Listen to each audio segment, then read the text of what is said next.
Durante muito tempo da minha vida eu achava que eu precisava adicionar coisas na minha vida para poder ser mais feliz. Eu estava sempre em busca de algo a mais, nunca estava suficiente, o lugar onde eu estava nunca estava bom o suficiente, sempre precisava de algo a mais.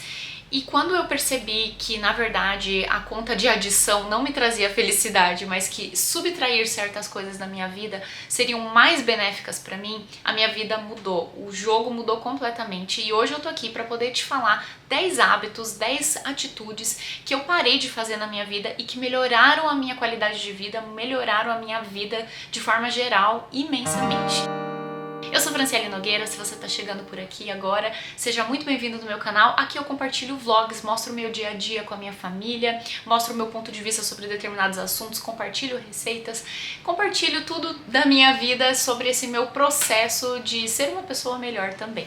Então, se você está chegando agora, seja muito bem-vindo, pode se inscrever clicando no botãozinho aqui embaixo, dá uma olhada no canal se você se identificar, eu te convido a vir fazer parte da nossa família e acompanhar os conteúdos por aqui. Eu fiz uma lista de 10 itens que eu gostaria de compartilhar com vocês, eu estava refletindo sobre isso essa semana.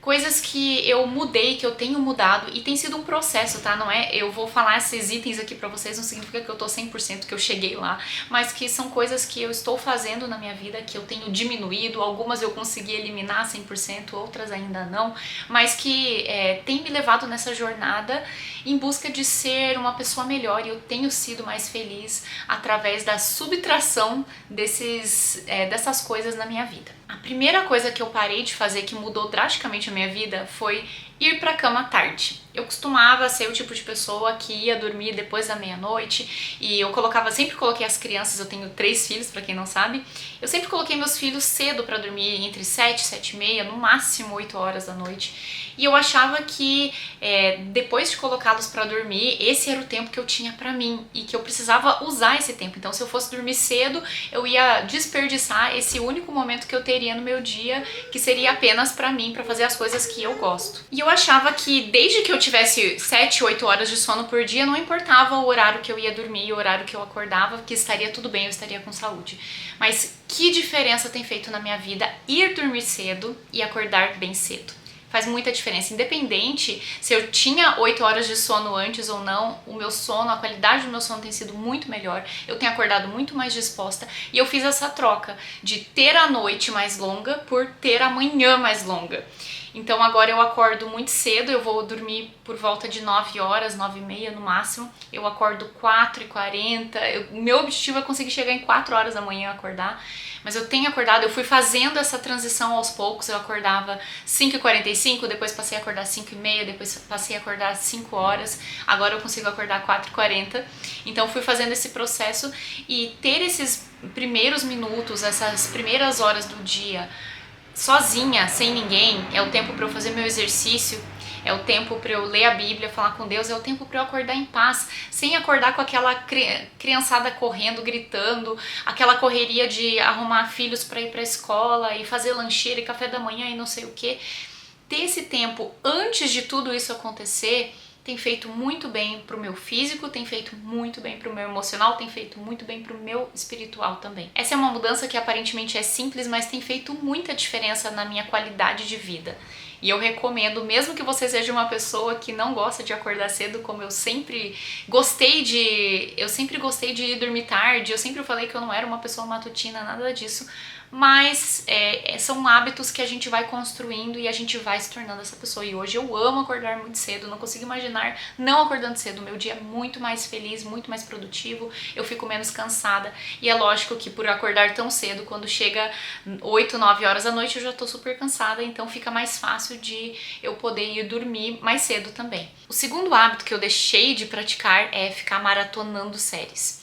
Não me entenda mal, eu assisto séries, inclusive eu estou maratonando uma agora, mas eu parei de fazer disso um hábito constante. Eu costumava colocar as crianças para dormir à noite, tomava o meu banho e eu ia pra TV assistir série até o horário de dormir. Super cansada, eu pensava assim, não tenho energia pra mais nada, eu fiquei o dia inteiro cuidando de criança, fazendo um monte de coisa, trabalhando, agora eu preciso ter o meu momento. E aí eu ficava nessas atividades passivas, né, como assistir televisão, como assistir uma série, e além de não agregar nada pra mim, porque eu assistia séries que eram só de entretenimento, elas me relaxavam ali, mas não me traziam nada de muito bom.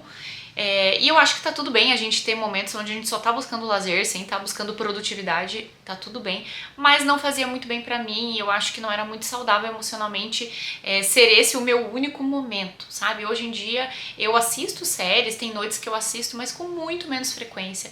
Eu leio, eu sento e converso, ou então eu fico fazendo nada, eu vou dobrar uma roupa e ficar mais de boa, eu vou tomar um banho mais demorado, eu faço outras coisas e por dormir cedo também não sobra tanto tempo no intervalo entre colocar as crianças pra dormir e eu ir dormir. Então fica mais fácil de passar essas horas sem precisar ficar maratonando série. Mas isso tem feito muita diferença porque eu acho que isso toma um tempo imenso da nossa rotina, não agrega na maioria das vezes e hoje eu tô um pouco mais seletiva com os conteúdos que eu tenho assistido. Lógico que eu ainda assisto séries, eu ainda eventualmente maratono uma coisa ou outra, mas com bem menos frequência. A terceira coisa que eu deixei de fazer pra melhorar a minha vida é parar de ser sedentária.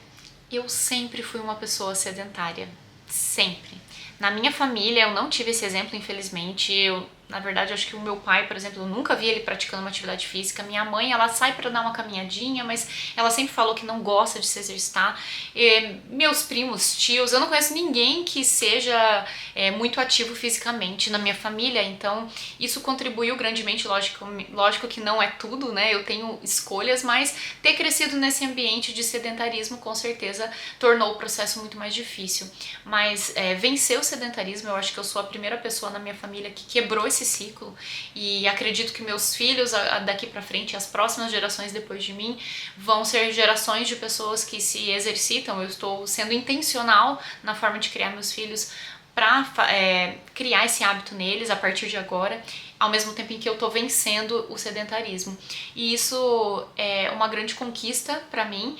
Poder dizer que eu quebrei esse ciclo de sedentarismo na minha família significa muito pra mim e de fato uma vida não sedentária, uma vida ativa fisicamente, não só é uma vida mais longeva, mas também é uma vida mais feliz. Então, mesmo eu falando, nossa, eu não gosto de praticar exercício, eu vou fazer só por obrigação, toda aquela coisa de não gostar de praticar atividade física, a partir do momento que você torna isso um hábito e persiste nesse hábito, porque acho que essa sempre foi a minha dificuldade. Eu começava, daí eu parava, daí eu começava de novo, aí parava. Mas a partir do momento que eu entendi que isso faz parte da minha vida e que isso é não negociável, eu percebi que eu tinha sim a opção de ser uma pessoa diferente. Estava muito associado com a minha identidade ser uma pessoa sedentária, de eu não gosto de praticar exercício. As pessoas falam que você não gosta de exercício porque você não encontrou o que você gosta ainda, tem que continuar procurando. E eu falava, não, isso não existe, porque pra mim eu posso fazer qualquer um, eu não vou gostar.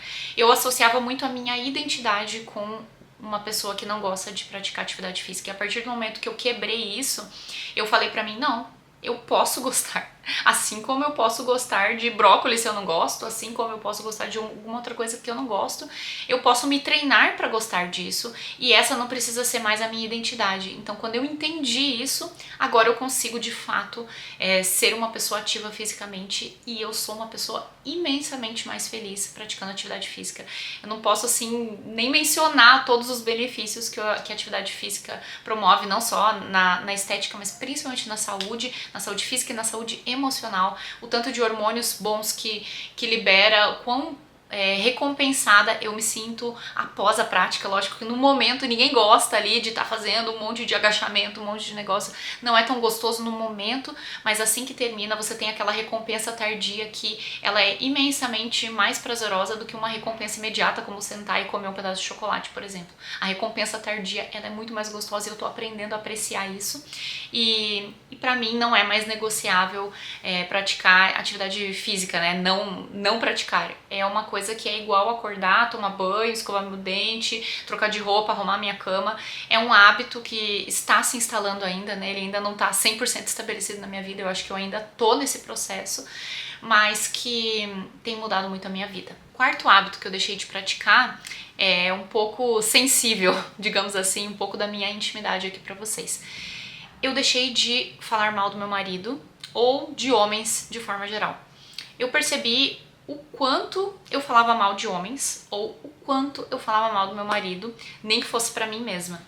Isso, além de ser uma coisa que é super prejudicial para o casamento, para um relacionamento, é prejudicial para os meus filhos, que são seres em formações, são homens, e isso pode criar coisas negativas na vida deles, mas também eu percebi que não era o tipo de pessoa que eu queria ser. Para eu poder chegar no próximo nível, para eu poder evoluir, eu precisava deixar esse hábito. E eu não tenho nem palavras para dizer o quão transformador tem sido isso pro meu casamento, pro meu relacionamento. Eu me pegava em situações simples do dia a dia, como, sei lá, deixou a toalha molhada em cima da cama, que meu marido nem faz isso, mas usando um exemplo bobo aqui.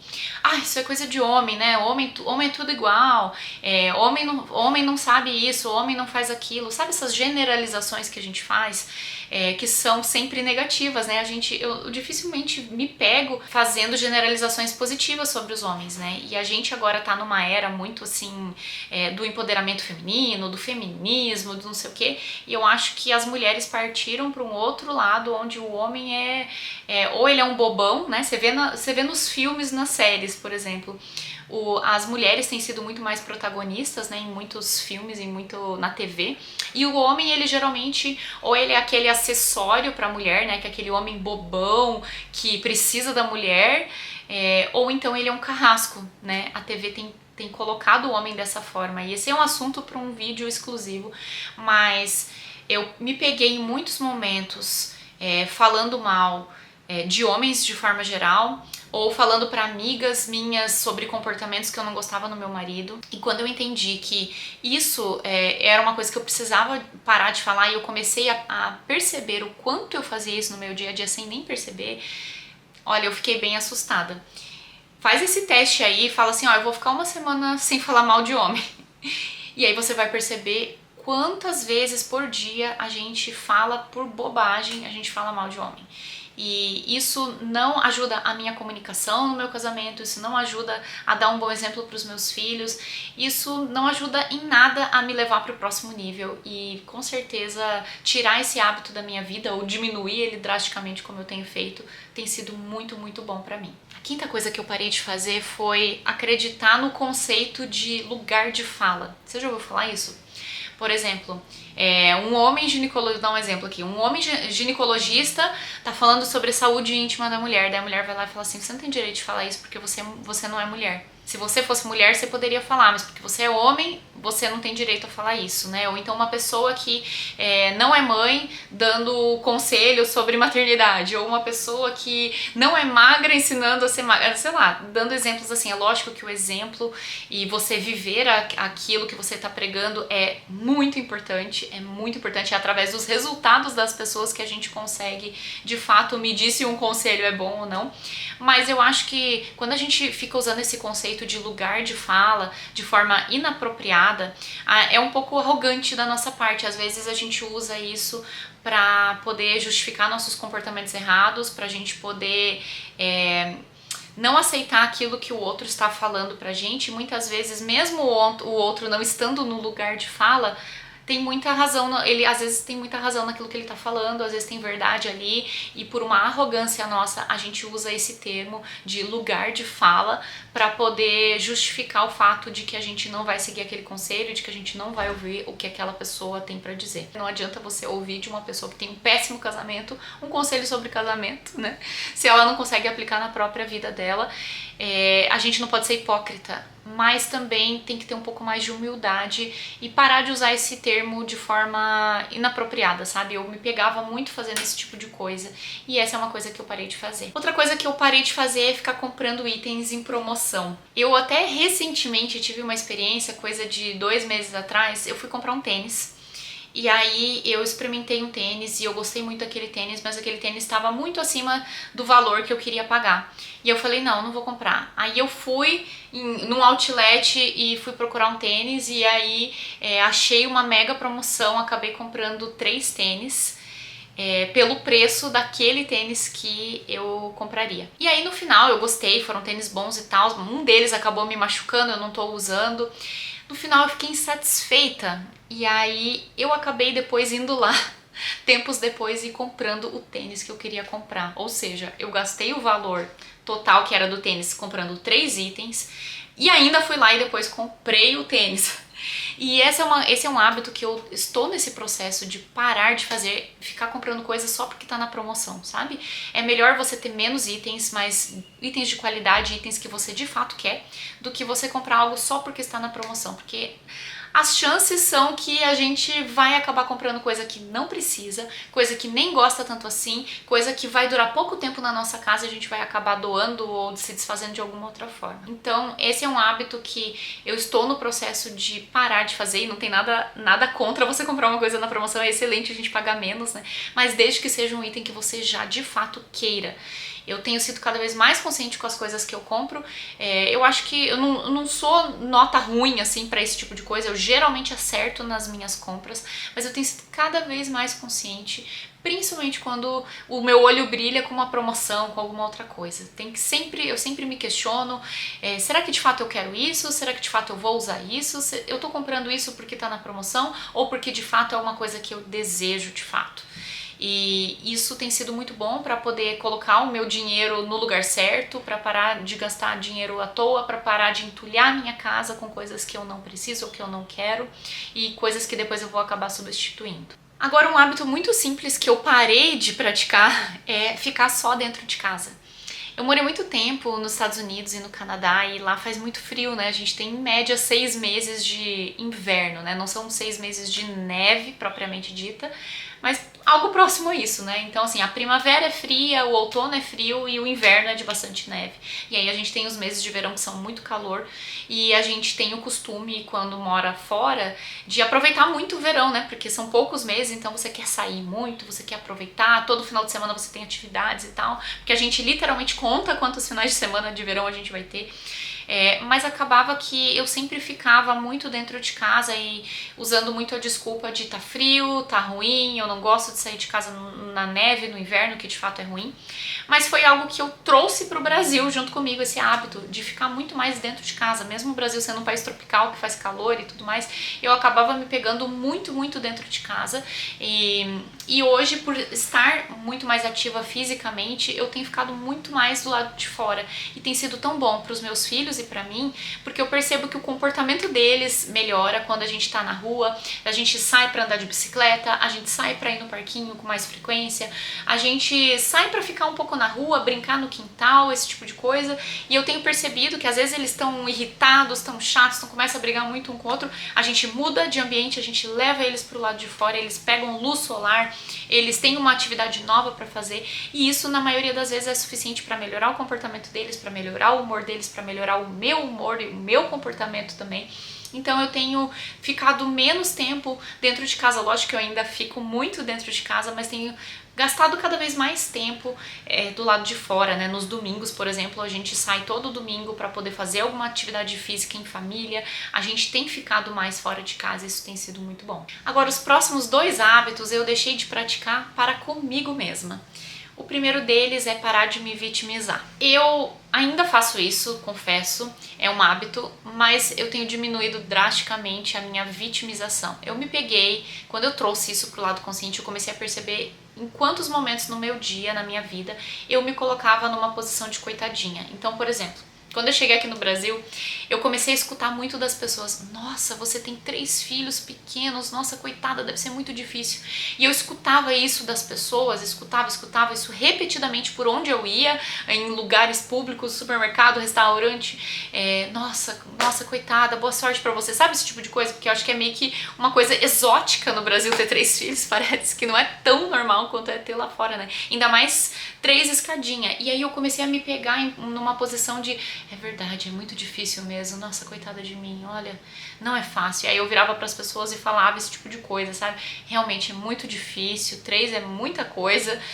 e tal, tal, tal. E eu comecei a me pegar numa posição de ter dó de mim mesma. Ai, que coitadinha, porque a vida dela é muito difícil, porque ela tem 3 filhos e ainda trabalha e tem todas as coisas que ela faz e sem ajuda, e quando eu tava fora, né? Me pegava muito nessa posição, não só em relação à maternidade, mas em relação a outros aspectos da minha vida. Me vitimizando, sabe? Ou alguém fazia algo pra mim que eu não gostava, o meu marido falava uma palavra que eu não gostava e eu, nossa, coitada como eu sofro, sabe? Aquela coisa que não era exata, era um pouco mais velada, não era tão explícita assim, sabe? De chegar e falar, de me colocar numa posição de vítima verbalmente para as pessoas. Muitas vezes era algo interno meu, mas que eu ficava sofrendo com aquilo, de oi, como eu sofro, coitada de mim.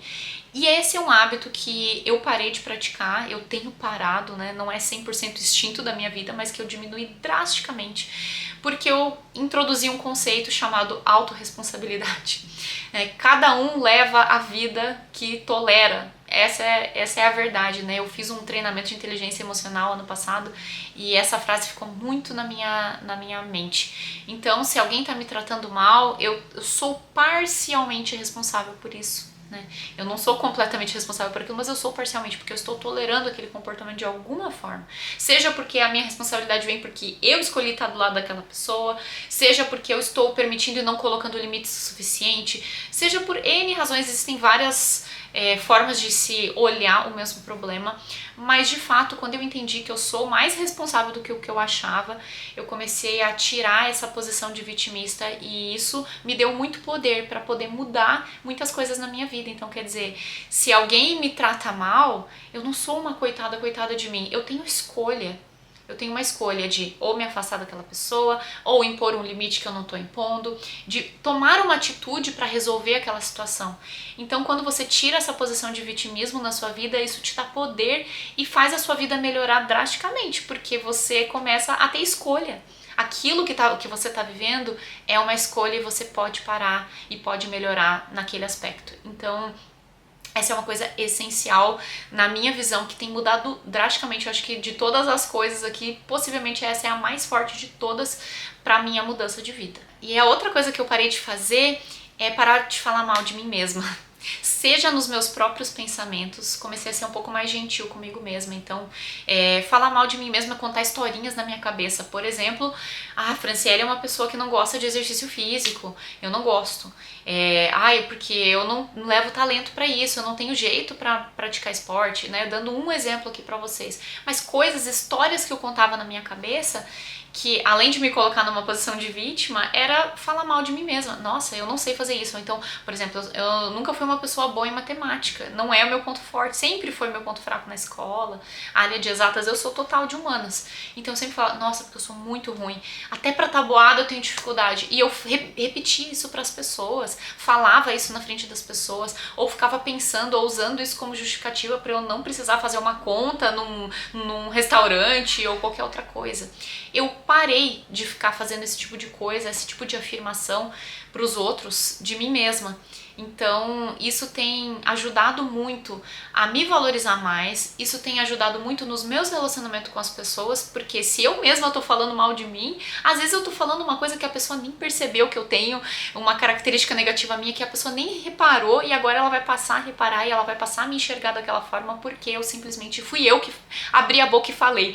Deixa, eu não preciso ficar falando os meus defeitos para todo mundo. Tem certas dificuldades que a gente tem na vida que a gente compartilha com as pessoas para mostrar para elas que a gente também tem as nossas falhas, para que as pessoas possam se identificar, né? Às vezes eu chego para uma amiga que está passando por algum problema e eu falo, eu também já passei por esse problema, eu também tenho dificuldade com isso, vamos juntas pegar uma na mão da outra e vamos vencer isso juntas. Mas é diferente de você simplesmente falar mal de si mesma por falar. É uma forma de você ficar se rebaixando, isso não ajuda a sua autoestima a ser elevada, não ajuda nos seus relacionamentos para as pessoas te respeitarem mais, para que elas possam te ver de uma forma melhor. É só negativo e só fica reforçando cada vez mais aquela história na sua cabeça de que você é aquilo, que você tá falando e as palavras que a gente fala de forma verbal, elas têm um impacto muito maior, um impacto gigantesco. Então, se você tá verbalmente ainda falando que você é uma coisa negativa, as chances de você continuar sendo aquilo e você não melhorar aquele aspecto são muito grandes. Então eu passei a ter mais cuidado com as minhas palavras a respeito de mim mesma. E o último hábito que eu deixei de praticar e que fez a minha vida melhorar muito foi ter expectativas irrealistas em relação às pessoas. Eu costumava ter uma expectativa em relação à minha família, meu marido, meus amigos, muitas vezes uma expectativa que era irrealista. A partir do momento que eu entendi e passei a respeitar o que cada um tem para oferecer, melhorou muito a minha vida. Eu parei de ficar esperando coisas e me frustrando à toa. Eu me pegava me frustrando por coisas muito bobas, por expectativas bobas que eu criava na minha cabeça, de comportamentos que eu esperava das pessoas que eu nunca tinha comunicado que eu esperava, ou então coisas que eu esperava de pessoas que nunca poderiam me oferecer. Então, a partir do momento que eu entendi que o que cada um tem para dar é aquilo e eu posso aproveitar o melhor de cada pessoa, né? Por exemplo, a gente tem amigos. Se você tem vários amigos, você sabe que existem diferentes tipos de amizades. E cada tipo de amizade a gente vai extrair algo daquele tipo. Tem amigos que eles servem mais para você se entreter, para você sair, se divertir. Tem amigos que servem para você poder chorar e desabafar e pedir um conselho, pessoas que vão orar com você. Existem amigos para várias ocasiões. E quando eu parei de ficar esperando coisas diferentes de pessoas que não poderiam entregar, ou então esperando absolutamente tudo, a gente quer aquele ser completo que atende todas as nossas necessidades. Quando eu parei de ter esse tipo de expectativa em relação às pessoas, eu fui mais feliz, eu passei a ser mais feliz, porque viver uma vida de frustração não é viver uma vida feliz, não é viver uma vida plena. E quando a gente passa a respeitar os limites das pessoas, quando a gente passa a comunicar aquilo que a gente quer também, porque essa é uma parte essencial. Às vezes a pessoa tem o que te oferecer a mais, mas você não pediu, você não comunicou que aquela é uma coisa importante para você. E aí você não recebe. Então, quando eu parei de ter essas expectativas e passei a comunicar melhor aquilo que eu quero, que eu desejo das pessoas, a minha vida melhorou. E é isso pro vídeo de hoje. Essas foram as 10 atitudes que eu parei de fazer, parei de ter para poder ter uma vida mais feliz. Estou nesse processo, melhorando cada dia. Eu acho que é um processo de fato, não existe o chegar lá. Eu não cheguei lá, acho que ninguém chega lá. A gente vai caminhando nessa jornada. Espero que você possa ter aprendido algo também, que isso tenha agregado na sua vida. Deixa um comentário aqui embaixo, me fala se você achou que foi útil, se você se identificou com alguma das coisas que eu falei. A gente continua o nosso papo aqui nos comentários, tá bom? Não vai embora sem deixar o seu like, que é muito importante. E a gente se vê no próximo vídeo aqui no canal. Beijos!